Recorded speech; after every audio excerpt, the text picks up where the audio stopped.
bigender, cisgender, demi-boy, demi-girl, assigned sex at birth, all these terms and more will be pushed at your child in an effort to encourage them to self-abuse. They will also be used and pushed at your children in an effort to expose them to pornographic content. Yes, my dear parents, you heard me right. Pornographic content. Pornography is sometimes taught to children under the term sex education. And this, my dear people, you need to be aware of. So let us examine one of these terms, shall we? Cisgender. According to Johns Hopkins Medicine, the word cisgender means a term for people whose gender identity generally matches the gender assigned for their physical sex. In other words, someone who does not identify as transgender. The word is derived from the Latin root cis, meaning on this side. Let us look at another definition taken from Medical News Today. They define cisgender as a gender identity that a person feels matches the sex that a doctor assigned them at birth. Let us look at yet another definition of the same word, cisgender. According to the LGBTQIA Resource Center, cisgender refers to a gender identity that a person or society deems to match the sex that a doctor assigned them at birth. Now, there's a common theme within those three definitions that we looked at there. Number one, they make the claim that the doctor assigns your gender at birth. This, my dear people, must be taught to your children to not be true. Your gender identity or your sex is assigned by God Himself. And it is given in conception. It is God who decides whether you should have the XX chromosomes, which will indicate that you have female binary gender identity, or He decides if you have the XY chromosomes, which will show that you are of male binary gender identity. So it is not determined by the doctor, and this you must teach to your children. Teach your children that you have chromosomal binary gender identity, and that is given to you by God in conception. Another thing that you have to see by using the term cisgender is the fact that they define it also as a person who grows up and accepts the gender identity that has been assigned to them by the doctor. This also is another trick, because what it leaves room to say is that a person can grow up and not accept the identity that was given to them by the doctor.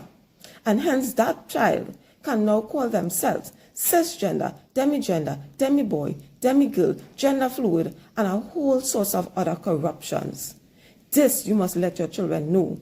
Do not allow them to use the term cisgender in which to identify you. By using the term cisgender to identify the majority of the population, you are also giving to the child the impression that there are other genders which the child can identify as one that is different from their chromosomal reality and biological function. Thus, if the child has XY chromosome, meaning it's a boy, that child could overlook his biological reality and claim to be some other gender, like genderqueer or non-binary or gender fluid. And also, if it's a girl having the XX chromosomes, which will give to her a different biological structure and function to the boy, that also can be overlooked, and the child can claim not to be cisgender, but some other type of gender. So what you are in fact doing is teaching the child that their biological sex is divorced from their gender. Quick little pronoun update. So after a several days long gender crisis, I am pretty certain I use they, they, he pronouns. And yeah, I just want to let you know I am still trans femme. I am still on HRT. I am not detransitioning or anything. Just my gender is a complete nightmare. I don't know what's going on with it right now.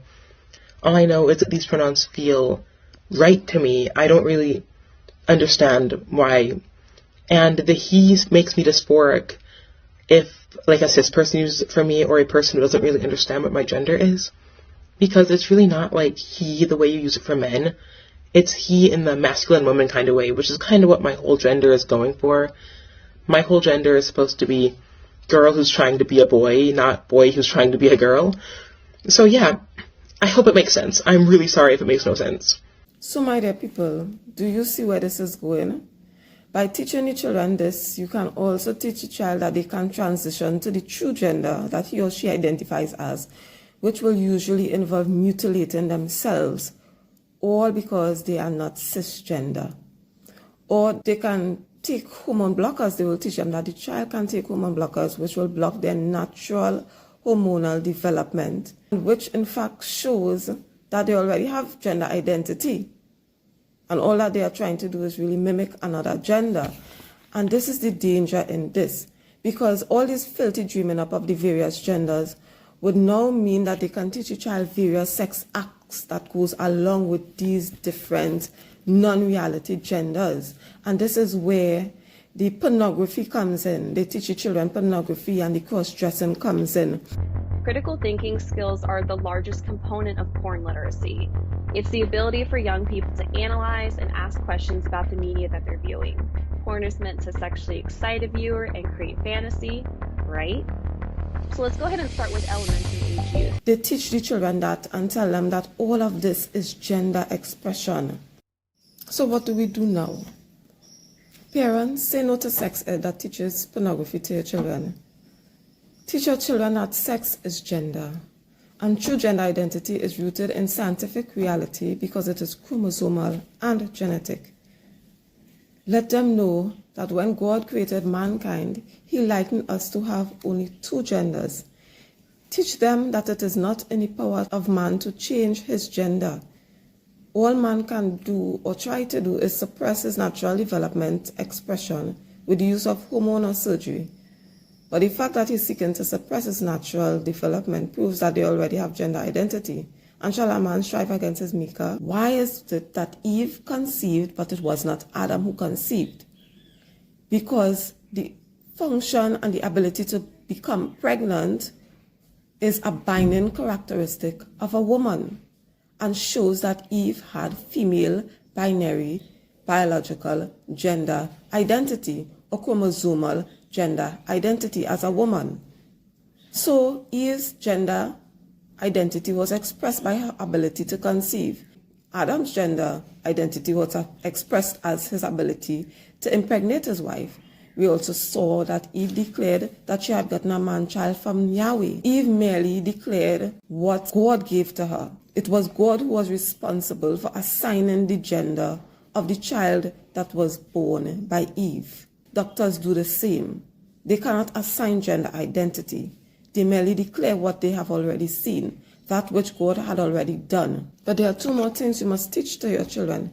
Teach them that true gender expression is not the act of dressing up in clothes of the opposite sex. This is an abomination unto Yahweh God and should never be done. In Deuteronomy chapter 22 verse 5 it is stated, "The woman shall not wear that which pertaineth unto a man, neither shall a man put on a woman's garment, for all that do so are abomination unto Yahweh God." And finally, you can teach them what gender expression really is. Let them know that gender expression is the genetic function that is natural to that specific gender. You can use the truths about Adam and Eve to show this. Here's gender expression being seen in both Adam and Eve. In Genesis chapter 4 verse 1 we are told, "And Adam knew Eve his wife, and she conceived and bare Cain and said, I have gotten a man from the Lord." My dear parents, I hope that you take these truths very seriously and teach them to your children, because there is a current communist and globalist push to demoralize your children and to sweep away nations with moral decadence. It is commonly known that someone who is controlled by their passions are easy to control and can be controlled with the use of force. So do not allow them to make your children become slaves to their passions. Teach them self-control. Teach to them morality. So I hope that you fight with these truths against any such education that may come to the schools near you, whether it is under sex education or HFLE, that you do this, for it is your responsibility to do so, as given to you by God. In Jesus' holy name, I pray for the success of these parents. Amen.